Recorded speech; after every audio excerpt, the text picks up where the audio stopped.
Welcome to Anantha TV. ఈరోజు మనతో పాటు ఉన్నారు పాషం యాదగిరి గారు, సీనియర్ జర్నలిస్ట్. నమస్కారం అండి. నమస్కారం. యాదగిరి గారు, రోజుకి 24 గంటలు మాత్రమే ఉంటాయి, కానీ 25 గంటలు అంటున్నారు నిపుణులు. దాని మీద మన ఇద్దరం కలిసి ఈరోజు చర్చ చేద్దాం. అవును, ఏంటంటే ఇప్పటికమ్మా ఇవి చూద్దామా, earth is moving towards 25-hour day as it's rotation changes. భూమి లోపల ఇన్నర్ కోర్ ఉంటుంది, పైన సర్ఫేస్ కనిపిస్తుంది, ఉపరితలము లోపల ఇంకో ఇన్నర్ ఉంటుంది, కోర్ ఉంటుంది. అది స్లో అవుతుంది. అది ఇక్కడ చూడమ్మా, సైంటిస్ట్, ఇది technical university of Munich time అంతా మనం చెప్పేది మ్యూనిక్లోనే, మ్యూనిక్ టైమే చెప్తారు ఇప్పుడంతా. వాళ్ళు ఏం కనిపెట్టినారంటే రోజుకు కాలం నిడివి 24 గంటలు ఇప్పుడు ఉండేది, అంత పొడుగ్గా ఉంటుంది. కానీ ఆ 24 గంటలు పోయి 25 గంటలు కావచ్చు. ఎప్పుడు అవుద్ది? ఇప్పుడే కాదు, స్లోగా పెరుగుతూ వస్తుంది.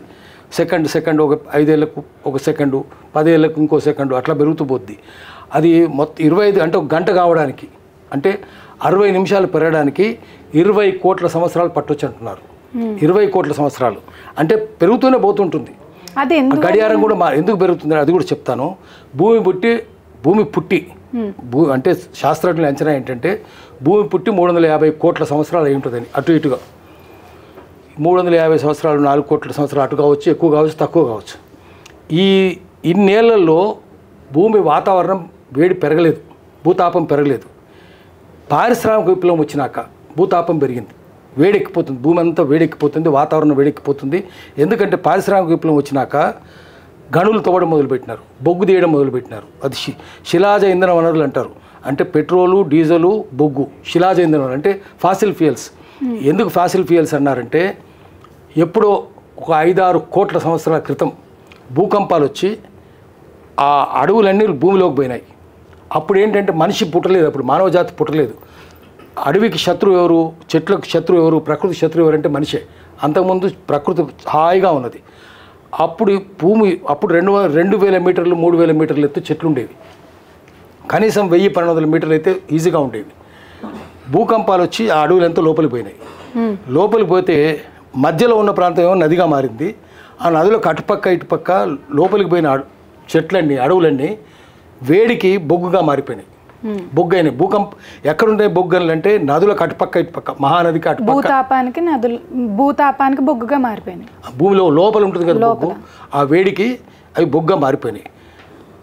మహానది ఉంది, ఆ మహానదికి అటుపక్క ఇటుపక్క ఉంటుంది.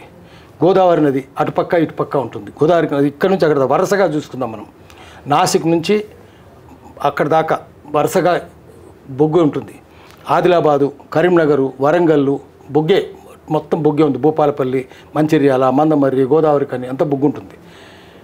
ఈ బొగ్గు ఏమవుతుందంటే ఆ బొగ్గును తీసి 200 ఏళ్ళ నుంచి పారిశ్రామిక విప్లవం వచ్చినప్పటి నుంచి ప్రపంచవ్యాప్తంగా బొగ్గు తీసి తగలబెడుతున్నారు. ముందు రైలు ఇంజన్లు తయారైనాయి, బొగ్గు కాల్స్తేనే కదా అయింది, వేడి చేయాలి. అట్లాగే థర్మల్ విద్యుత్ శక్తి తయారు చేసినారు, బొగ్గు కాల్చి తాప విద్యుత్ కేంద్రాలు మొదలుపెట్టినారు. దాంట్లో భూమిలోంచి వచ్చింది బొగ్గు ఆనుకునే ఉంటుంది, పెట్రోల్ డీజిల్ ఉంటుంది, అది బయటికి తీస్తారు. పెట్రోల్ బయట తీసి అవన్నీ బయటికి తీసి అవి కాలుస్తున్నాం, కార్లు పెట్రోల్ కాలుస్తున్నాం. దీనివల్ల ఏమైందంటే 200 ఏళ్ళు పారిశ్రామిక విప్లవం వచ్చినాక అది మనిషికి శాపమైంది, ప్రకృతికి శాపమైంది. దానివల్ల వేడి పెరిగింది. వేడి పెరిగి ఏమైంది, మొత్తం ఆర్టిక్, అది మంచు ఖండం, అది ఆర్టిక్ కరిగిపోతున్నది, 10% మిగిలింది. వెనిజులా లాంటి దేశంలో అన్ని గ్లేషియర్స్ ఉన్నాయి, మంచు పొరలుగా ఉండేది, అన్నీ కరిగిపోయినాయి. గ్లేషియర్స్ అన్నీ మొన్న ఒక లాస్ట్ గ్లేషియర్ కరిగిపోయింది. సైబీరియా ఉంది, రష్యాలో సైబీరియా మంచు ఎడారది భారతదేశం డబల్ ఉంటుంది. భారతదేశం విస్తీర్ణం ఎంతో దానికంటే 2 ఇంతలు ఉంటుంది, అంతా కరిగిపోతున్నది. అదంతా ఎందుకు? ఎర్రటి ఎండల్లో హిమాలయాల్లో మంచు పొరలన్నీ కరిగిపోయినాయి. హిమాలయాల్లో హిమనీ నదులు, భాగీరథి లాంటి నదులు పొంగి పొరినాయి. ఎండాకాలం వర్షమే లేదు. ఎందుకు పొంగి పొరినాయి అంటే పైన మంచు కరిగింది, అదన్నీ నీళ్ళు నదుల్లోకి వచ్చినాయి. ఎటువంటి చర్యలు తీసుకుంటే దానివల్ల ఏమైందంటే మంచు కరిగినందువల్ల భూమి స్పీడ్గా తిరగాలి కదా, తిరగకుండా లోపల పోయి భూమి లోపలికి భూగర్భంలో కూడా నదులు ఉంటాయి. భూగర్భంలో నదులు పొంగి పొరిలేసరికి భూమి పరిభ్రమణ ఉంటుంది కదా, అది స్లో అయిపోయింది, తగ్గిపోయింది, నిదానం అయిపోయింది, తగ్గిపోతున్నది. రోజు కొంత తగ్గుతున్నది. ఇప్పటికే భూతాపం పెరిగినందువల్ల క్లైమేట్ చేంజ్ అంటాం. ఏమంటున్నారంటే సముద్రాన్ని పొంగుతున్నాయి, ఇంకా పొంగుతాయి. మొట్టమొదటి న్యూయార్క్ మునిగిపోద్ది, కనెక్టికట్ మునిగిపోద్ది, మన దేశంలో మొట్టమొదటి ముంబై మునిగిపోద్ది, చెన్నపట్నం మునుగుతుంది, కొత్తపట్నం మునుగుతుంది, మచిలీపట్నం మునుగుతుంది, కృష్ణపట్నం మునుగుతుంది, భీమునిపట్నం మునుగుతుంది, విశాఖపట్నం మునుగుతుంది, పారదీప్ మునుగుతుంది, ఢాకా కూడా మునుగుతుంది, బంగ్లాదేశ్ సహా. ఇవన్నీ కచ్ మునుగుతుంది. ఇవన్నీ మునిగిపోతే ఏమవుతుంది? ఇండియా భారతదేశంలో 7,400 కిలోమీటర్ల సముద్ర తీరం అన్నీ మునుగుతాయి. ఇంత మునిగితే మన ఉదాహరణ మన భారతదేశం చెప్తున్నాను. ఏమవుద్ది? అంత పొంగిపోతే భూమి తిరిగేది స్లో అయిపోద్ది, బరువు ఎక్కువ అవుద్ది కదా. బరువు ఎక్కువ స్లోగా, బరువు ఎక్కువైతే లారీ స్పీడ్గా పోదు, కారు స్పీడ్గా పోదు, తక్కువ ఉంటే స్పీడ్గా పోద్ది. భూభ్రమణం తగ్గడం వల్ల ఏమైనా? భూభ్రమణం వేగం తగ్గుతుంది. వేగం తగ్గడం వల్ల ఏమైనా ప్రమాదం? చాలా ప్రమాదం ఉంటుంది కదా, చాలా సమస్యలు ఉంటాయి. ఇప్పుడు గడియారం మార్చాల్సి వస్తుంది. ఇప్పుడు ఉదాహరణకు గడియారం టైం జోన్ ఉందనుకోండి, నార్త్ ఈస్ట్ ఈశాన్య సరిహద్దు రాష్ట్రాలు ఉన్నాయి, ఈశాన్య రాష్ట్రాలు. అవి 7 సిస్టర్స్ అంటారు కదా, మేఘాలయ, త్రిపుర, నాగాలాండ్, మణిపూరు, అస్సాం, ఇవన్నీ. అక్కడ ఏమవుతుంది? ఇక్కడ మనకు చీకటి ఉన్నప్పుడే 6 గంటలకు మనకి తెల్లారుతుంది, అక్కడ 4 గంటలకి సూర్యోదయం అవుతుంది. ఇక్కడ చీకటి ఉండగా సూర్యోదయం. ఇక్కడ మనం 4 గంటలకు ఇంకా ఎండ ఉంటూనే ఉంటుంది, అక్కడ చీకటి పడుద్ది. డిఫరెంట్ టైం జోన్లో ఉన్నాం. ఒక్క దేశంలో ఉన్న వాళ్ళమే గడియారాలు అడ్జస్ట్ చేసుకోలేకపోతున్నాం. ఇప్పటికి అడ్జస్ట్ కాలేదు. ఢిల్లీలో ఉన్నది హైదరాబాద్లో ఉంటుంది, ఓకే. కానీ మీకు త్రిపురలో ఉన్నది హైదరాబాద్లో ఉందా? లేదు కదా. మరి రేపు గడియారాలు ఏమవుతాయి? ఇంతుంటే గడియారాలు మార్చాలి కదా. ఎట్లా మారుస్తాం అంటే ఇంకా 20 కోట్ల సంవత్సరాలు దూరం అనిపించవచ్చు, కానీ ఈ లోపల మెల్లిమెల్లిగా పోరుద్ది. గంట పెరగాలంటే గంట వ్యవధి పెరగడానికి 20 కోట్ల సంవత్సరాలు కావచ్చు. కానీ ఈ లోపల కొంచెం 5 నిమిషాలు, 2 నిమిషాలు, 2 సెకండ్లు, 5 సెకండ్లు, 3 సెకండ్లు గడియారం తేడా వచ్చేస్తుంది. పూర్వం గడియారంలాగా ఉండదు. అందుకని ఏంటంటే ఇది అప్పటికిప్పటికి చాలా చెప్తున్నారు. ఒకప్పుడు 18 గంటలే ఉండేది భూమి. అంటే ఎప్పుడు డైనోసార్స్ ఉన్నప్పుడు 1,80,00,000 సంవత్సరాల క్రితం అనుకోండి. అప్పుడు డైనోసార్స్ భూమి మీద ఉన్నప్పుడు మనుషులు పుట్టలేదు, అప్పుడు మానవ జాతి లేదు. అప్పుడు 18 గంటలే ఉండేది. 18 గంటలు, 19 గంటలు అట్లా పెరుక్కుంటూ పోయింది. అంటే స్లో అయింది. 18 గంటలు, 19 గంటలు పోయి 24 గంటలకు వచ్చింది. రేపు 25 గంటలు అవుద్ది. అట్లా పెరుక్కుంటూ పోతుంది. దానివల్ల చాలా సమస్యలు వస్తాయి. ఇది రకరకాలుగా చేసుకుంటూ పోయారు. స్పీడ్ రకరకాలుగా మారిపోతుందని చెప్పినారు, చాలా చెప్తున్నారు. ఒకటి కాదు, అర్త్స్ ఇన్నర్ కోర్ ఎట్లా మారిపోతుంది, లోపల భూమిలో అది మారిపోతుంది చెప్తున్నారు. ఇక్కడ ఇన్నర్ కోర్, ఇది ఇన్నర్ కోర్ అంటే ఇది లోపలిది, ఇది లోపల ఉంటుంది, ఇదేమో ఉపరితలం పైన ఉంటుంది. ఇది స్లో అయిపోతుంది. ఇది అంత స్లో కావట్లేదు, కానీ ఇదేమో బయట లిక్విడ్ ఉంటుంది, ఇది లోపలనేమో సాలిడ్గా ఉంటుంది. సాలిడ్ది స్లో అయిపోయింది అది తిరగడం. ఇది అంత స్లో కాలేదు, కానీ చివరికి ఇది కూడా స్లో అయిపోద్ది. ఒకదాన్ని బట్టి ఇంకోటి స్లో అయిపోద్ది. దానివల్ల రేపు రాబోయే సమాజం ఏమైపోతుంది? ఇప్పటికైనా కళ్ళు తెరవాలి. మనము బొగ్గు తగలబెట్టాం, ఫాసిల్ ఫ్యూయల్స్ అంటారు, శిలలాగా మారిపోయింది కదా. ఎటువంటి చర్యలు తీసుకోవాలి యాదగిరి? ముందు ఏం చేయాలంటే భూతాపం పెరగకుండా చూసుకోవాలి. ఇప్పటికి ఏం చెప్తున్నారంటే 2050 నాటికి మొత్తం ప్రళయం వస్తుందని చెప్తున్నారు. ఎంత పెరగాలి అంటే 2 degrees భూతాపం పెరగకుండా చూసుకోవాలన్నారు. ఇప్పుడు ఏం చెప్తున్నారు? 2050 కాదండి, 2040 నాటికే 1.5 degrees పెరగకుండా చూడాలని చెప్తున్నారు. ఎందుకంటే 2050 నాటికి రేవుపట్నాన్ని మునిగిపోతాయి అనుకుంటే 2040 నాటికి అంటే 15-16 ఏళ్ళు మునిగిపోతాయి అని చెప్తున్నారు. అంటే ఏం మునుగుతుంది? ముందు ముంబై అనుకోండి, ముంబై ఇండియా గేట్ మునుగుతుంది, ఆ తర్వాత తాజ్మహల్ హోటల్ మునుగుతుంది, ఇంకో 10 కిలోమీటర్లు మునుగుతుంది. దానివల్ల ఏమవుతుందంటే చేపలు చచ్చిపోతాయి, ప్రపంచవ్యాప్తంగా చేపలు చచ్చిపోతాయి, రొయ్యలు చచ్చిపోతాయి, తాబేలు చేపల రొయ్యల మీద ఆధారపడి ఉన్న వాళ్ళు ప్రపంచంలో 30% ప్రజలు చేపల రొయ్యలు తిని బతుకుతున్నారు.